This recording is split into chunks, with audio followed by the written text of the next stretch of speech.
তাহলে সরকার আজান দিয়ে মিডিয়ার সামনে সকলের সামনে কিডন্যাপিং করেছে। ওদের অনেকের সাথে কথাবার্তা বলে আমার যেটা মনে হয়েছে, মানে সাধারণ ছাত্রদের সাথে, তারা মনে করে যদি ওরা ফিরে আসে সরকার ওদেরকে আবার মারবে, আবার অ্যারেস্ট করবে, আরও নির্যাতন করবে।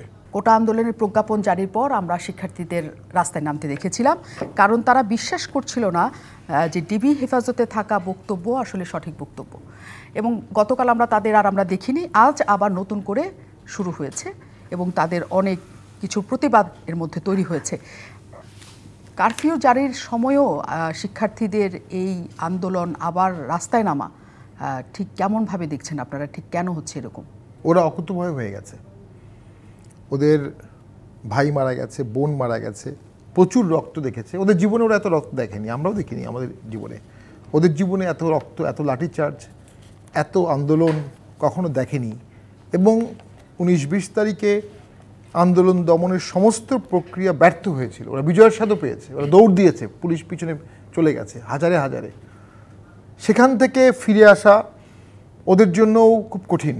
এবং ওদের অনেকের সাথে কথাবার্তা বলে আমার যেটা মনে হয়েছে, মানে সাধারণ ছাত্রদের সাথে, তারা মনে করে যদি ওরা ফিরে আসে সরকার ওদেরকে আবার মারবে, আবার অ্যারেস্ট করবে, আরও নির্যাতন করবে। ওরা ধরেই নিয়েছে আর কোনো ফিরে আসার পথ নাই। এখানে তারা কেন পুনঃপৌনিক আন্দোলন করছে, তার মধ্যে যে 6 জনের কথা বললেন সমন্বয়কারী, আইনজীবী হিসাবে আমি জানি, রবিন ফারানাও আমাকে সাপ্লিমেন্ট করতে পারবে, আর correct me if I am incorrect, যে যদি আপনি কাউকে অ্যারেস্ট করেন 24 ঘন্টার মধ্যে আপনি তাকে আদালতে দিতে হবে।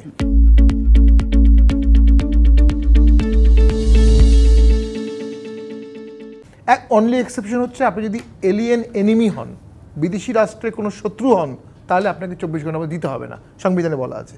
আর যদি প্রিভেন্টিভ ডিটেনশন দেওয়া হয়, আর যদি আপনি ওকে অ্যারেস্ট না করেন, সেটা কি হবে?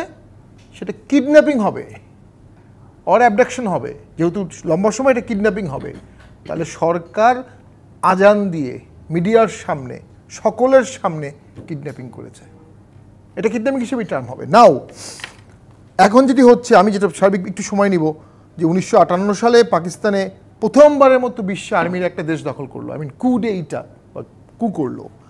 জাস্টিস মুনির তখন সেখানে হ্যান্স কেলসনের একটা থিওরি নিয়ে বললো, পিওর থিওরি অফ ল, বলে যদি নেসেসিটি হয় আমরা কি করব। আর যদি কেউ ক্ষমতা দখল করে ইফেক্টিভ কন্ট্রোল করে ফেলে, এই কন্ট্রোলের বাইরে আমরা কিভাবে যাব? তার মানে আমরা সেখানে এটাকে বৈধতা দেওয়া ছাড়া আর কোনো বিকল্প নাই। এটা কেন বলছি? সেই 18, 19 বা 16 তারিখ থেকে সরকার পুরো দেশের ওপর ইফেক্টিভ কন্ট্রোল রাখতে পারছে না। যদি আপনি পুরো কন্ট্রোল রাখতে পারেন, আপনি অবৈধ হলেও একটা বৈধতার ভেল থাকবে। আর যদি আপনি কন্ট্রোল রাখতে না পারেন, আপনি বৈধ হলেও অটোমেটিক অবৈধ হয়ে যাবেন।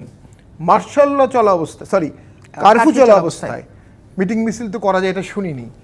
কারফিউ চলা মাঝখানে 1-2 ঘন্টা যে বিরতি দেয়, কেউ ওষুধ কিনবে, কেউ ডাক্তার দেখাবে, কেউ এসেনশিয়াল কমোডিটি করবে বা অফিসে যাবে।